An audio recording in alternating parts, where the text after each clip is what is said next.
David Tepper described as emotional and honest. Look, I came here 2 years ago. I wanted to show patience on the football side and see how it was going. On the business side, we made vast and sweeping changes, and I didn't want to make those vast and sweeping changes on the football side. I'm going to take time and patience to see what could go and how it could go. I just thought it was time, given the way things have gone the last 2 seasons, to put my stamp on this organization on the football side. As much respect as I have for Ron, I think a change was appropriate to build things the way I want things to be built. Tepper says that he will begin the search for the next Panthers coach immediately. Tiffany Blackman, what's the Panthers' plan in the interim? Well, Lindsay, you mentioned one of the moves earlier in the show. DB's coach Perry Fewell is now the interim head coach. Offensive coordinator Norv Turner is now a special assistant to the head coach.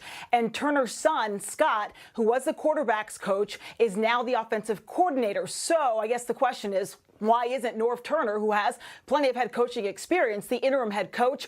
Well, I've been told that this move gives Scott the chance to call plays, and it also allows Norv the opportunity to help Scott while he makes that transition, Lindsay. First test for Fewell and Turner and everybody else that remains a division rival in Atlanta against a team that beat them 3 weeks ago, 29-3. It is Panthers Falcons Sunday at 1.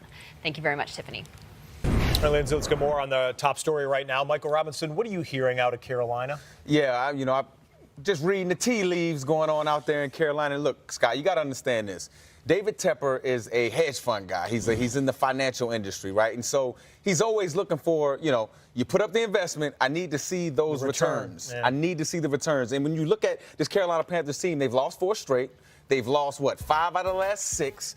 They just allowed the Washington Redskins with a rookie quarterback who they're just trying to figure out what's going on with this kid. They just allowed him to get another win, rush for over 248 yards. I mean, at some spots of the game on Sunday, it looks like this Carolina team kind of quit on Ron a little bit. And that's it. Yeah. And I think when you're dealing with an new owner who, as he said in his remarks, he's looking to put a stamp on the football side, trying to, want to put his stamp on it. Yeah.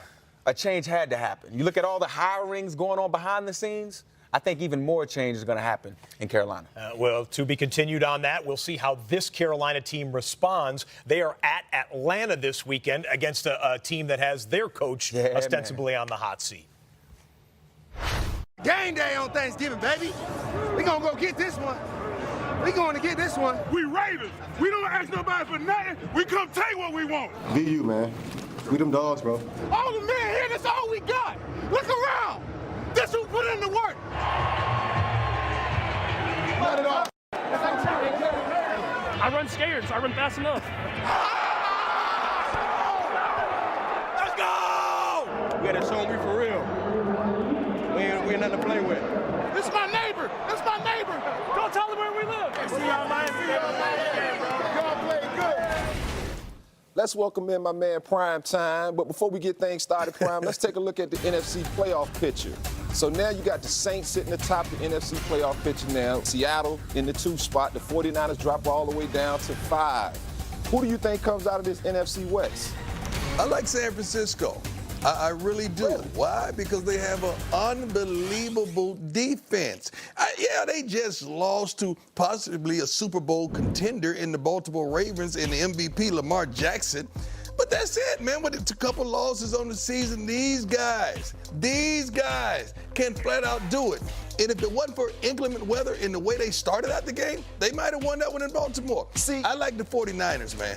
See, I'm thinking with the weather, it played into the 49ers' hands because you take that as a clear forecast and not that, the rain and just the wind and things like that. I don't trust Jimmy G, man. If you got to pick between Jimmy G and Russell Wilson, who you taking? I'm taking Russell last name Wilson, but that ain't coming down to that right now. Hey, look. That defense, you just got, come on, man, you was a defensive guy. For me, it is week 17. The Saints? That is the matchup. They got the Saints? Yep. They got the Saints. We don't want to talk about Atlanta right there. The Rams, they tripping. They just finally played well. Then it may come to week 17, like you say. It may come right down to week 17. But if I'm going to get in the car with anybody and sit back in the back seat like a passenger, Baby, take me to San Francisco and let me ride. All right, Prime. Now, the Cowboys got the 4th seed right now. Now, the NFC East, that division to me, you know, it's kind of like they're playing hot potato with the championship. Who wants horrible. Who wants it? Call it like it is. Who do you think will come out of there? The Dallas Cowboys. The Dallas Cowboys are not living up to expectations. We know that. But guess what? Hey, man, Dak balling. You know, offensively, they're in the top 10, I think, top 6. Defensively, they're in the top 10 as well. But they just don't make the plays that they need to make in the opportune times. The line ain't what it used to be. Zeke is still doing what he does, but can anybody step up on defense and make a play in the secondary? When the last time they had a pick? That's the kind of stuff I'm talking about. But you compare them to Philly, I like them. Man, Philly's schedule is so easy, though. For me, I just think, you know, it was easy last week when they played Miami. Don't want to win the division, but I just can't trust Dallas, man. I just go to those ugly losses. And you trust Philly. And I know Philly has some ugly losses, too. After losing to Miami, and Miami was trying to get the first pick in the draft the next year, and you trust Philly? I do trust Philly. You gonna say that? I trust Philly because they don't have Jerry Jones back there whispering that the coach is not making the right calls. Man, Jerry ain't doing nothing but running things like the boss he is. See, you're talking from a distance. I'm talking from a close proximity. I know Jerry Jones. I know what he represents. All he want to do is win. You tell him I need this, I need that, he go get it, but he expect results. All he want to do is win. That's it. All right, now let's jump a little bit now over to the AFC. Now you got the Baltimore Ravens in the #1 spot, the Patriots now in the #2 seed. But for me, I want to look at this wild card picture, man. Now you got the Steelers right there, Tennessee Titans trying to, you know, kick their way in the door by running the football. Who do you think gets that last wild card spot? Do you think it goes to the Steelers or the Titans? I don't think it goes to the Steelers because they're playing musical chairs at quarterback. They don't know which quarterback is going to be the quarterback next week. We don't even know. We don't even know these guys. Who are these guys? First of all, I'm happy for them. I'm proud of them. They're in the NFL. They're dangerous. And Mac Tomlin should be the coach of the year with that junk he's putting on the field, and he's been successful with that. But I don't trust the scenario because I don't trust the quarterback. I would never put a dime, and I'm not a bad man anyway, but I would never put my name on anything that don't feature a quarterback that has stability. Not one iota. Now, Tennessee, I like them, man. Oh, man, come on, Prime. You got to ride. I really do. You got to ride with Pittsburgh right here. Now, look, Pittsburgh's playing great defense. Back against the wall, they get Mason Rudolph out of there because he was throwing too many turnovers. You get Devlin Duck Hodges in there, and they're a different team. I don't know if Tennessee's so style of football Duck Dynasty. Running. So you're going to ride with Duck Dynasty in the playoffs. We don't even know this kid. They beat a really talented Cleveland team that had everything to play for. Man, Cleveland ain't talented. Hey, you heard Cleveland got individual stars. Mike Tomlin, not as a team. Coach of the year right now. Mike Tomlin's doing some good things over there down in Pittsburgh. Yeah. That ultimately is why I'm leaning with Pittsburgh. Now, what do the Patriots have to do to get back to the #1 spot? Do you think they can? They need to put we need a receiver sign at the complex. Yeah. On Facebook, on every social media venue, so any receiver with some kind of hope, some type of separation, please stand up and report to New England. Please, man, because all Tom Brady needs is just get a stab. He can get the ball to you. He's the best that ever did it. Just get a stab. We're getting guys with no separation. They're starting to double Edelman. The running game is like luster. And you got to give Tom some help. And I hated to see that Gronk says, "Oh, I'm not playing. I'm not playing in the playoffs. I'm not doing it.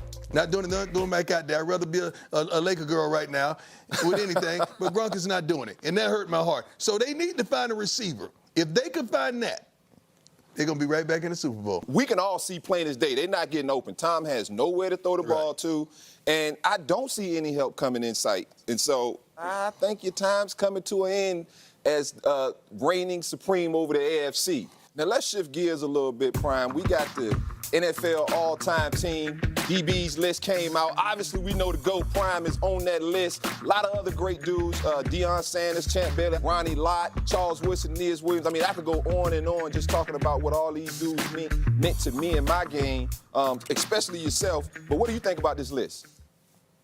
Man, it's just an honor and a privilege, and it's very humbling when you sit up there and think about 100 years, man, and you're amongst the best that ever did it. It is unbelievable. It goes to hard work, dedication,